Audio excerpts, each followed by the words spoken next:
Baby, can't you hear my call? I can't stand. Hey everybody, Dave Sims here. Welcome to another edition of the Hey Now podcast. Jarrett and Jordan going to get the day off. Special short audio edition today, and proud to have with us Tony Kornheiser, host of the Tony Kornheiser podcast, esteemed journalist and a doctor in so many ways. Tone, thanks for giving me some time here today. I had to return a favor after multiple guest spots on your show, and I've been in D.C. With the Mariners over the years. How you doing? Love to have you. You have a title for your podcast. I'm so envious. I just said the podcast. So let's just do the podcast. But you have a title. That allows you, if you have a title, it seems to me, it allows you to print up shirts and merchandise. That's going to come. Hey, you know, when I started out at the Daily News back, mid-'70s, and you were already pretty much established at Newsday. And I remember you and Dave Hershey and a bunch of guys. I looked up to you guys because you guys were long form takeout writers. You know, I was still banging out, hey, the Nets won 75-52, I admired you guys, you, Dave Hershey, Peter Bodo, a whole bunch of those cats. Tell me about that experience that led to eventually, getting to the Post and then PTI, et cetera. Okay, so I'll make this as brief as possible. I am one of those fortunate people who knew exactly what he wanted to do at a very young age. Amen. I wasn't more than 8 years old when I knew I wanted to be a newspaper sports writer. There was nothing else you could tempt me with. Like my parents said, why don't you become a lawyer? And I said, I don't want to be a lawyer. I said, what do you want? I want to be a newspaper sports writer. I lived on Long Island where I grew up, so I got Newsday every day. My dad worked in the city, so he brought home the Post and the News. We didn't bring home the Times. When I got a job at the Times, it was like I was a little bit nervous because I didn't think I was smart enough to read the Times, let alone write on the Times. But it's all I wanted to be. And I got a job. I got a job covering high schools for Newsday. Right. And that was really different from the Post and the News and the Times. They didn't cover high schools. Newsday had a whole area for high schools. Sure. And one of the reasons I got the job was because I had a car. That was important. And I could drive to the high schools in Nassau County, many of which I knew because that's where I'd grown up. And I got that job, covered high schools for a couple of years, and just kept pressing and pressing and pressing, not to be a beat writer. Didn't want to cover baseball or football or basketball. Loved them. Didn't want to cover them. Wanted to write long features on people. Wanted to, what did I want to be? I wanted to, like a lot of kids at that time, I looked at somebody like Tom Wolfe and I said, wow, are you reading this stuff? Are you looking at this? Maybe I could do that in sports. And so I don't say I carved it out myself, but I was always looking to be a feature writer, always looking to spend time with a particular subject, not so much cover the beat, though I did a lot of that too, but that's it. That's what I wanted to do. I was really lucky. I got a job at Newsday, like you talk about starting at the top. I didn't realize it because it was my local paper. Sure. It's one of the 10 best papers in America. So I didn't have to start out in Macon, Georgia, and then go to Amarillo, Texas, and then go to Amen. I didn't have to do that. You didn't have to do that. Yeah. I sure didn't. So the next step for me, I got the job at Newsday. I worked there for 4 or 5 years or something like that. And I got a job at the New York Times. And my great luck at the New York Times, and this is, again, and I will say this without embarrassment, I don't know that anybody's got a better resume than I got in newspapers because I worked at Newsday, the New York Times, and the Washington Post. That's pretty good. I think that's a win. Right? That's a win. Yeah. So, someone's got something as good, but nobody's got anything better. And the New York Times, I got very lucky. The sports editor at the time, Jim Tewitt, lived in Nassau County. Oh, so he knew you. When he was going home at night on the train, he had Newsday in his hand, which he picked up at Penn Station on the way out. Oh, of course. So he had read my stuff, and he said, would you like to work at the New York Times? And I said, wait, what? Would I? Sure. Can I start yesterday? Yeah. So that's how it was. Oh, that's awesome. Hey, when you did those takeouts, I mean, you were really trying to peel back, right? Peel the onion, get Oh, yeah. inside motivations and all Oh, that sure. kind of stuff, right? Oh, I sure. mean, did you Oh, take a sure. lot of psych courses in college, or was that just your curious nature? No. That, yeah. Where I went to school, which is now called Binghamton University, state school in Binghamton, New York, and was then called Harper College. Right. Where I went, I never took a journalism course in my life. We didn't have them. Okay. We Okay. didn't have them. I was an English major, social science, political science, stuff like that. Stay away from math. Please don't put it in the catalog that I have to take a math course or I'll never graduate. We're cut from a similar cloth, my man. Yeah. So no, I didn't take any journalism courses. I just, I read a lot. There And you go. so my everyone's writing is influenced by their reading. That's how it works. So who was your guy? Well, I mean, Tom Wolfe was great. Okay. I like to read Tom Wolfe. Okay, who's my guy? It's not like my guy. Who's the greatest writer of all time? It's William Shakespeare. Willie Come on, Shakes. He invented everything. James Joyce, people like that. People where I went, wow, look what they can do with language. Look Yeah. what they can do. It's not like writing a recipe where you have to go from A to B to C to D. It's different. Right. And that was tremendously influential for me. And then I read all the sports writers. Come on now. I read the New York Post. I read the New York Daily News. I read all the great sports writers, George Vesey, Steve Jacobson, Robert Lipsyte, Leonard Schechter, Leonard Lewin. The Post had 87 guys named Lenny. They had all the Lennys in the world. They sure did. The Daily News had Dick Young. Dick Young, a controversial figure, as you well know. Mm-hmm. Could be tough to work with, really tough to work against. Didn't like kids. Nope. Didn't like anybody new. Didn't like TV guys, radio guys. Yeah, he didn't. Oh no, he taught all of us to hate radio guys, and then we all became radio guys. Right. which is so odd, But I read him because Clubhouse Confidential. He invented that. Yeah. He invented that. So people like today, my grandchildren will never understand what I did for a living. They're never going to understand it because newspapers don't exist in any of those ways. But I had, and I know you feel the same way about your life, I had the exact career I wanted. Yeah. That's what I wanted. Yeah, same here. Absolutely. So what was the turning point getting to the Post? I mean, my goodness, you at the Times figuring, you could do 50 years there. I love the Times. Yeah, I love the New York Times, and they treated me very, very well.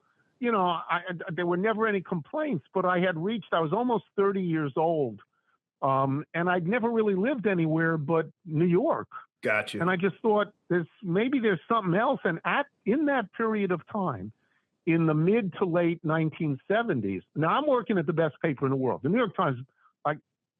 I know now, and I knew then that that's the greatest paper in the world. So if I'm going to leave, I got to go somewhere that's really great.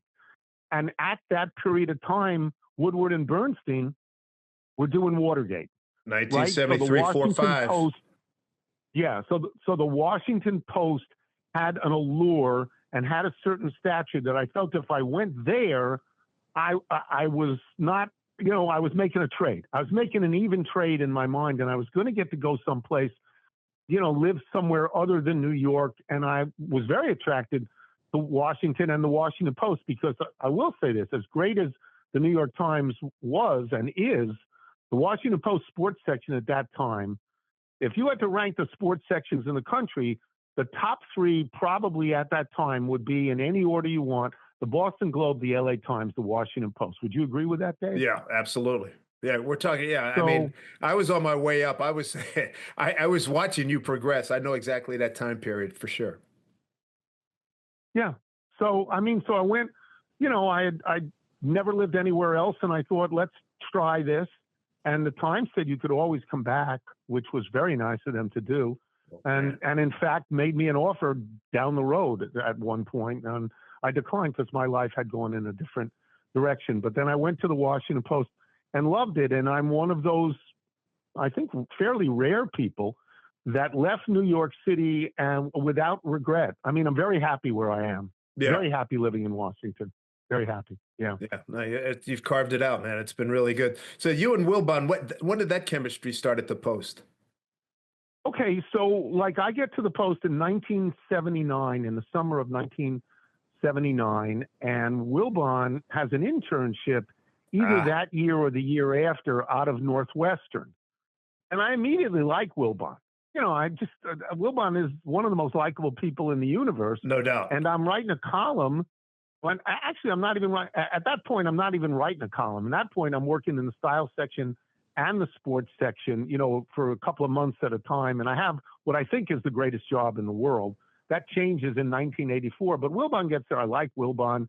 We start to talk, and chemistry. It may be something that happens, but we are sure it is something that builds over a long period of time. Correct. You just can't, like people say, well, we'll look at Kornheiser and Wilbon, and we'll put two people like that together, and they'll have chemistry. And you go, really? You think it's that easy? You think you just throw it on the ground and it works? It just doesn't work that way. So we became pals, and he was sort of like a little brother on some level to me, and there was a period of time when we're both writing columns there along with Boswell. And, we would just yell at each other in the office. We just say, what are you talking? And we would curse, of course, because we were in an office and not on television. Of course, newspapers, come on. Like real human beings, not like television. It's a little bit different where the camera's on.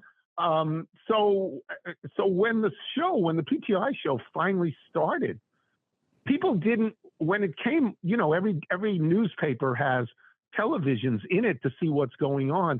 When we came on television, they didn't even look up. They just figured we were back in the offices screaming at each other like we've been doing for 5 to 10 years. Yeah.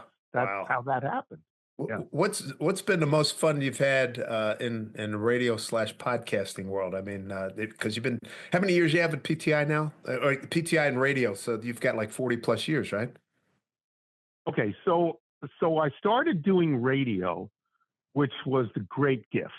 Radio is a great gift. I started that in 1992. All right, 92. And then we started the PTI show in 2001. The great thing about radio, about podcasts, about all of that, long-form talking, the great thing is you are revealed by your own words, by your own thoughts, by your own deeds. People get to know you when they listen to you. They choose to listen to you very specifically. This is not like television. This is not like newspapers. The feedback is so much more intense. You actually can believe that you have friends listening to you. When you write a story, you don't know who's going to read it that day. When you're on television, you could just be background noise somewhere. You could be on in a bar. The words are on a crawl because nobody can hear you because other things are going on. Whatever relationships you make from newspapers and television, as great as they may be, they are a fraction as intense and as meaningful as what you do in either radio or podcast. You would agree with that, wouldn't you? Oh, no doubt about it. I mean, having lived it myself, WNBC, WFAN, it's so intimate. And doing baseball play-by-play, you're in somebody's home every day. Yeah, no question. They're there for you. They're actually there. They make the conscious choice to be there for you, and it's really different. And it is so revealing. I mean, you can't do it without honesty. You just can't act it. I don't think you can act it. I don't. And you can act television and you can act newspapers. You can. Yeah. Hey, let me touch on this chapter because I know I would see you on occasion when I was doing Sunday night football, NFL, and Marv Albert was doing Monday, and occasionally he would take whatever. He couldn't make a Monday, and I would do the Monday night game, and I'd run into you. What was that experience like? I didn't get to hear you because we were on opposite each other, but all in all, what was that like? I'm really glad I did it. I'm not sure I was as good at it as I wanted to be. I'm not sure I enjoyed it as much as I wanted to enjoy it. I mean, there's a lot of travel. I'm doing the PTI show at the same time.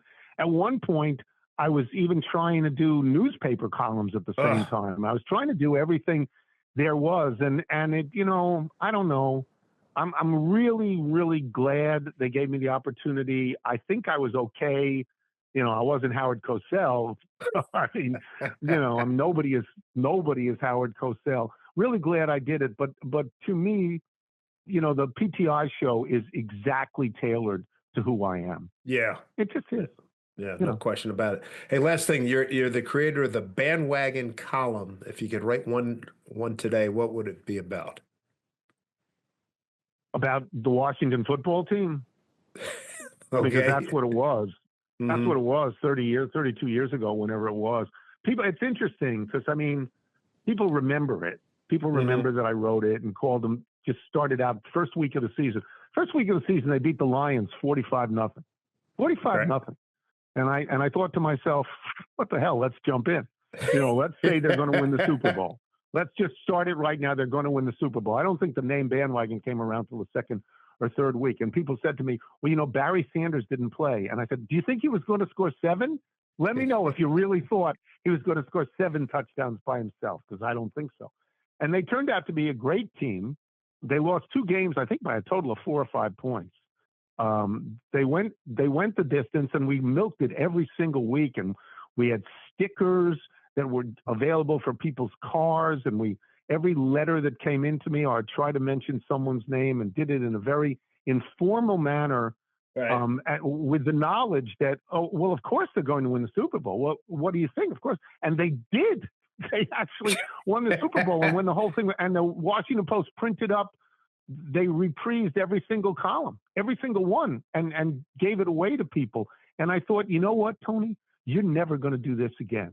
This is blind luck. You got so lucky on this. Don't spoil it, because people say, when are you going to bring it out again? And I go, are you insane? It's done. Not doing that, because you can't lose. You can't risk the loss. No, not at all. Not at all. Absolutely. Hey, Tone, I know your time is short. I just wanted to have you on and just get some insights and some backgrounds and share some time with you. I really appreciate it. And I know, the Yankees do not play. We're the same person. You got the thing you wanted. Yeah, man. This is what we're the same. This is what you find. And we're old enough that we understand this. People who have this kind of success and love the jobs they're in, they're the luckiest people in the world. Oh, this could have been somebody else. Oh. It could have been, of course, it could have been somebody else. Really, I don't work for the Washington Post anymore, and yet it still comes out because other people get that job. So when you reach that level where you're looking backwards much more than forwards, you have to understand how lucky you've been. It could have been anybody. Yeah, it was you. Doubt. You were there. They threw the money off the back of the train when you were standing there. You're the luckiest person on earth. That's right? well said. We'll end on that note. Tony Kornheiser podcast available wherever you get your podcast. That'll do it for this week's edition of the Hey Now podcast. I'm Dave Sims. We'll see you next time. Hi, everybody. Dave Sims from the Hey Now podcast. Don't forget to like, subscribe, and follow us here on the Hey Now podcast. I can't stand